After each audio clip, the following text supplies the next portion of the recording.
Mitochondria क्या होता है? माइटोकॉन्ड्रिया जिसे हम लोग कोशिका का ऊर्जा घर बोलते हैं। कोशिका का ऊर्जा घर क्यों कहा जाता है इसे? क्यों कहा जाता है, इसके पीछे बहुत सारे रीजन है। सबसे पहला तो ये है कि इस माइटोकॉन्ड्रिया के अंदर सर ऊर्जा बनती है। सर ऊर्जा कब बनती है? तो ऊर्जा एक प्रोसेस के थ्रू बनती है, उस प्रोसेस को बोलते हैं हम लोग श्वसन की प्रक्रिया।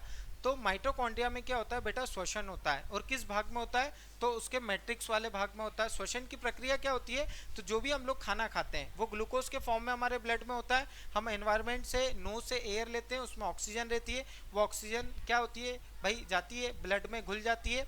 और ये ऑक्सीजन में ही वो पावर होती है जो इस ग्लूकोज को तोड़ दे। तो जब ये ग्लूकोज को तोड़ेगी तो कार्बन डाइऑक्साइड बनेगा, पानी बनेगा और आप लोगों की एटीपी बनेगी। अब इसमें से जो चीज़ हमारे काम की है उसको हमारा शरीर रख लेता है, जो चीज़ काम की नहीं है उसको शरीर से आउट करवा दिया जाता है। जैसे भाई CO2 कोई काम की नहीं है इसलिए इसको हम लोग बाहर कर देते हैं।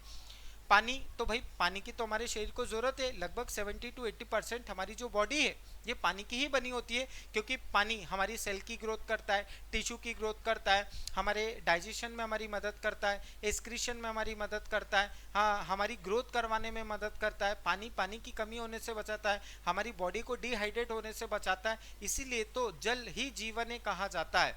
तो ये स्टोर हो जाता है हमारी बॉडी में। और तीसरा होता है एटीपी। तो ये याद रखना है, एटीपी का फुल फॉर्म होता है adenosine triphosphate. 1 ATP equal to होता है 7.3 किलो कैलोरी। यानी कि इसमें यानी कि ग्लूकोज के ब्रेकडाउन से जो ऊर्जा उत्पन्न होती है ये ऊर्जा माइटोकॉन्ड्रिया में स्टोर हो जाती है। इस कारण से हम लोग power of the cell mitochondria को बोलते हैं। और इसी ऊर्जा का यूज हमारी कोशिकाएं करती हैं, कोशिकाओं से मिलकर टिश्यू बनते, यानी कि वो ऊर्जा का उपयोग ऊतक करेंगे, ऊतकों से मिलकर ऑर्गन बनते तो हमारे अंग करेंगे, अंग से मिलकर अंग तंत्र बनता है, वो इस ऊर्जा का यूज करेगा और अंग तंत्र से मिलकर ही एक मानव शरीर का निर्माण होता है। तो मानव शरीर उस ऊर्जा का यूज करेगा। यानी कि मुझे ऊर्जा चाहिए तो उसके लिए जरूरी है खाना खाना और अच्छी हवा लेना, क्योंकि खाना खाओगे हवा लोगे तो भाई ऊर्जा बनेगी। और ये ऊर्जा कहाँ बन रही है?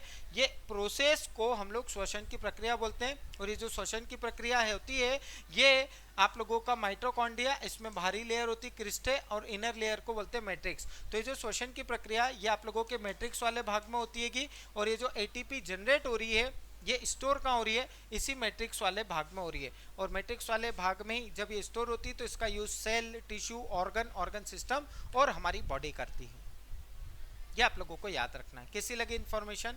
अच्छी लगी है तो आप लोग इस पर कमेंट जरूर करिएगा। और चैनल पे नए हैं तो आप लोग चैनल को फॉलो कर लीजिए। जय हिंद।